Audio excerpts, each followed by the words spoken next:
No alto dos Andes, onde o ar rarefeito e o vento esculpem histórias na pedra, persiste um profundo mistério. Montanhas que tocam o céu, paisagens vastas e imponentes, que abrigaram civilizações antigas por milênios.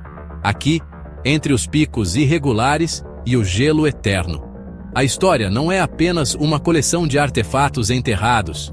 Ela respira no ar gélido. Nesta geografia sagrada, restos humanos surpreendentemente preservados foram encontrados. As múmias andinas. Não são figuras enfaixadas do Antigo Egito, preparadas em tumbas elaboradas. São obra da natureza, congeladas pelo clima seco e frio da alta montanha.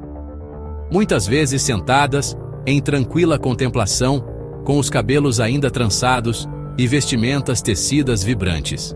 Sua descoberta revelou mais do que dados arqueológicos, uma crença local profundamente enraizada. O povo local, descendente dos Incas e de outras culturas antigas, fala delas não como mortos, mas como guardiões. Eles os chamam de caminhantes.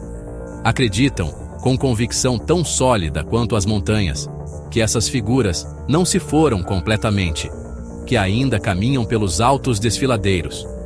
Este ensaio explora esse enigma, o ponto onde a ciência e a lenda se cruzam. Uma jornada ao coração de um mistério que desafia nossa compreensão da vida e da morte. Examinaremos as evidências arqueológicas. Quem foram essas pessoas? Como viveram? E ouviremos as vozes das comunidades à sombra das montanhas. Eles falam de sinais, acontecimentos estranhos, encontros inexplicáveis. São pistas, pequenos e inquietantes detalhes que sugerem uma história mais complexa. A pergunta não é apenas o que são essas múmias, mas o que elas continuam sendo para o povo dos Andes. A narrativa das múmias andantes é um fio poderoso na tapeçaria cultural. Uma história tecida de medo, reverência e uma conexão ininterrupta com o passado. Ao ascender a essas alturas, devemos pisar com respeito. Estamos entrando em um espaço sagrado, onde os mortos não partiram completamente e as montanhas parecem prender a respiração. O silêncio não está vazio, está cheio de perguntas sem resposta e do tênue sussurro de que algumas coisas não foram feitas para serem totalmente compreendidas. Esta é a história desses sussurros e do mistério duradouro. Os filhos das montanhas partiram de verdade? A descoberta de múmias andinas é, frequentemente, uma história de acaso, um momento em que o mundo moderno se depara com um passado profundamente oculto. Por séculos, essas figuras repousaram em seus santuários de alta altitude, enterradas no gelo, protegidas dentro de recintos de pedra. Frequentemente, eram montanhistas, escaladores locais, que as encontravam pela primeira vez.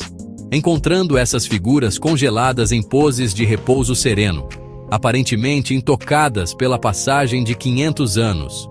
Meus próprios encontros com esses indivíduos foram momentos de profundo assombro e responsabilidade. Você não está apenas desenterrando um artefato. Você está conhecendo uma pessoa, congelada nos momentos finais da jornada de sua vida.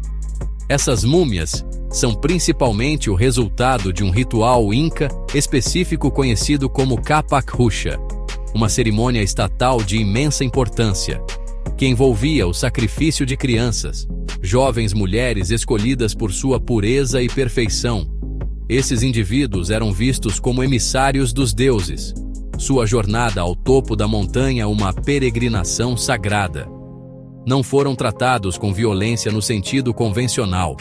Ao invés disso, receberam xixa, uma cerveja de milho fermentada, para induzir um sono profundo antes de serem deixados ao relento. O frio extremo e o ar rarefeito e seco dos picos andinos realizaram então uma mumificação natural. Sua pele, cabelo e o conteúdo de seus estômagos permanecem, oferecendo uma janela sem igual para o seu mundo. O estado de conservação é nada menos que um milagre. Quando os encontramos, eles estão vestidos com os mais finos tecidos. seus cabelos intrinsecamente trançados, e estão cercados por uma coleção de oferendas. Estes não são meramente bens funerários. São companheiros para uma jornada. Encontramos lhamas em miniatura esculpidas em concha de espôndilos, pequenas figuras humanas vestidas com elaborados cocares de penas, cerâmica contendo alimentos para a viagem que os aguarda. Uma vez que essas pessoas incrivelmente preservadas são retiradas de seus santuários, elas entram no mundo da ciência.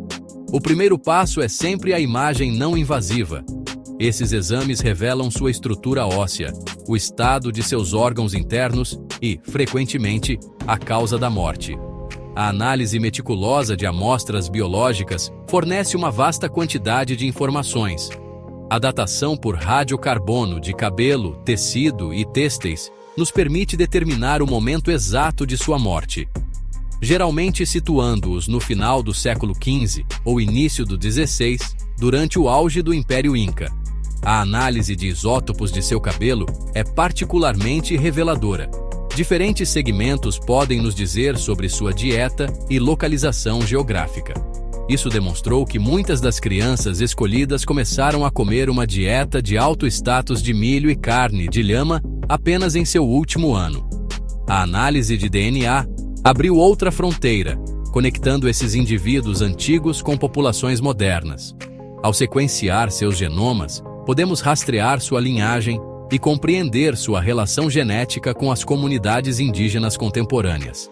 Este trabalho visa restaurar a identidade, confirmando que os descendentes dos Incas ainda vivem nestas terras. No entanto, a narrativa científica, com toda a sua clareza, tem seus limites. Podemos determinar o que comeram, onde viveram e como morreram. Podemos analisar a composição química dos pigmentos em seus têxteis e identificar a madeira usada para esculpir suas oferendas. Mas a ciência não pode medir a profundidade de sua fé.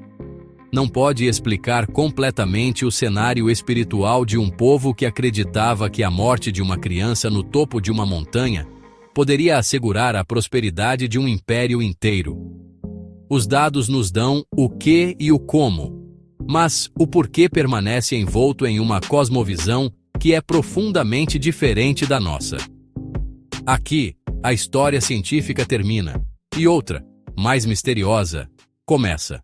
Longe do ambiente estéril do laboratório, nas aldeias de alta altitude que salpicam a paisagem andina. As múmias não são chamadas de espécimes arqueológicos, elas são conhecidas por outros nomes. Os avós, os mansos, os caminhantes. Aqui, a crença de que eles não estão realmente mortos não é uma superstição marginal, mas uma parte profundamente enraizada da cosmologia local. Os anciãos, que são os guardiões da tradição oral, contam histórias transmitidas por inúmeras gerações. Eles falam das múmias como guardiões da terra, guardiões do gado, espíritos que preservam sua forma física. Os sinais de sua presença contínua estão por toda parte. Um pastor pode relatar ter encontrado um conjunto de pequenas e inexplicáveis pegadas na neve. Outros falam de oferendas deixadas em locais sagrados que são movidas ou reorganizadas durante a noite, como se tivessem sido inspecionadas por uma mão invisível. Talvez os relatos mais comuns envolvam sons e luzes. Pessoas que vivem em comunidades próximas aos picos principais frequentemente relatam ouvir cânticos fracos e lamentosos, levados pelo vento durante a noite. Outros testemunharam luzes estranhas e bruxuleantes, movendo-se lentamente ao longo de cumes altos, onde nenhuma pessoa viva poderia estar caminhando. Esses fenômenos são frequentemente descartados por forasteiros, mas para as comunidades locais, são comunicações diretas. Essas crenças estão enraizadas em uma cosmovisão onde o limite entre os reinos físico e espiritual é poroso. Para muitos andinos, a morte não é um fim, mas uma transição para um estado diferente de ser, onde se continua a desempenhar um papel vital na comunidade. Os ancestrais, especialmente aqueles sacrificados aos apus, são intermediários poderosos que podem influenciar o clima, a fertilidade e a fortuna. Deixar oferendas e falar deles com reverência não é apenas uma questão de respeitar os mortos. É uma necessidade prática para garantir o bem-estar dos vivos. As múmias, portanto, não estão vivas apenas na memória. São percebidas como agentes ativos. Sua presença é uma força constante e palpável na paisagem. As lendas das múmias andantes são mais do que apenas histórias de fantasmas. Uma história comum fala de um ganancioso caçador de tesouros que perturbou uma tumba sagrada, apenas para ser extraviado nas montanhas pelo espírito da múmia. Ele foi encontrado semanas depois, congelado e perdido. Outro conjunto de lendas retrata as múmias de uma maneira mais bondosa. Há histórias de crianças perdidas que são guiadas de volta à sua aldeia por uma figura pequena e silenciosa. Ou de um rebanho de ovelhas que é protegido de um puma por um guardião invisível. Nessas histórias, as múmias não são espectros temíveis, mas espíritos protetores que continuam a cuidar dos descendentes de seu povo. Elas representam a continuidade da comunidade, a ideia de que os laços familiares não são quebrados com a morte. Essas histórias proporcionam conforto e uma sensação de segurança em um ambiente duro e muitas vezes implacável. O poder dessas lendas é tão forte que elas podem influenciar a realidade física. Os caminhos que são mencionados nas histórias como percorridos pelas múmias são frequentemente tratados com especial reverência. As pessoas deixarão oferendas ao longo dessas rotas, ou as evitarão depois do anoitecer. Essa crença coletiva molda a geografia humana da região, criando uma paisagem cheia de significado espiritual. Uma rocha não é apenas uma rocha. É um lugar onde um espírito guardião descansa. Uma nascente não é apenas uma fonte de água. É um presente dos ancestrais. As lendas transformam o ambiente físico em um ser vivo que respira, cheio de memória e ação. Em última análise, essas histórias persistem porque respondem a uma necessidade humana fundamental de acreditar que a vida tem um significado além de seu fim físico. Elas fornecem uma estrutura narrativa para compreender os profundos sacrifícios do passado e conectá-los com o presente. A criança que foi sacrificada para garantir uma boa colheita 500 anos atrás, através dessas lendas, continua a assegurar o bem-estar da comunidade hoje. As lendas mantêm as múmias vivas da maneira mais importante. Elas garantem que não sejam esquecidas.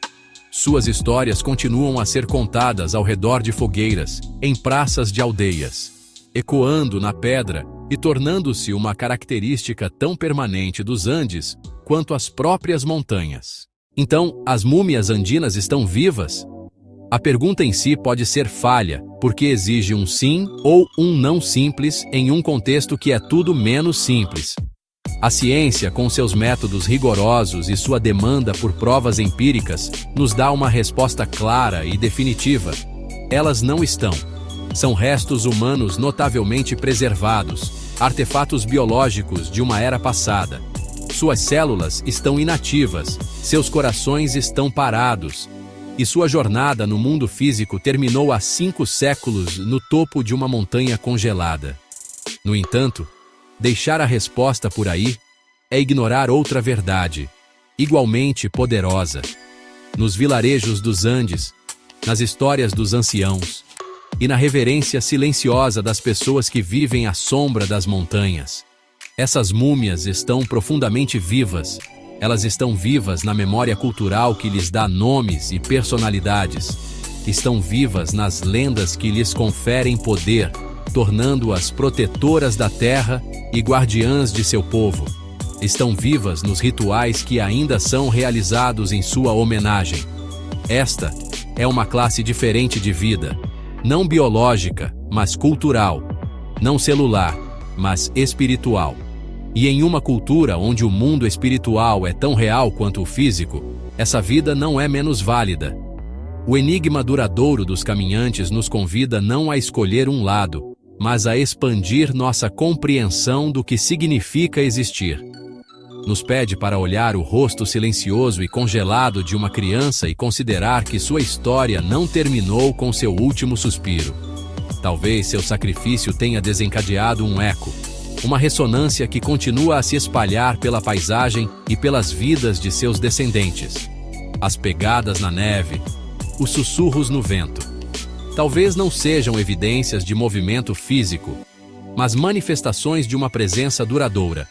Uma história tão poderosa que se imprime no mundo. Se você subisse ao cume do Lulailaco ao amanhecer, encontraria um silêncio vasto e perturbador. A parte científica da sua mente saberia que você está sozinho. Mas enquanto o vento assobia através das rochas e a primeira luz toca as pedras de uma tumba antiga, você poderia sentir algo mais. Você pode não ver uma múmia andar, mas pode entender naquele momento que elas nunca realmente partiram. E nesse espaço, as crianças das montanhas continuam sua eterna vigília.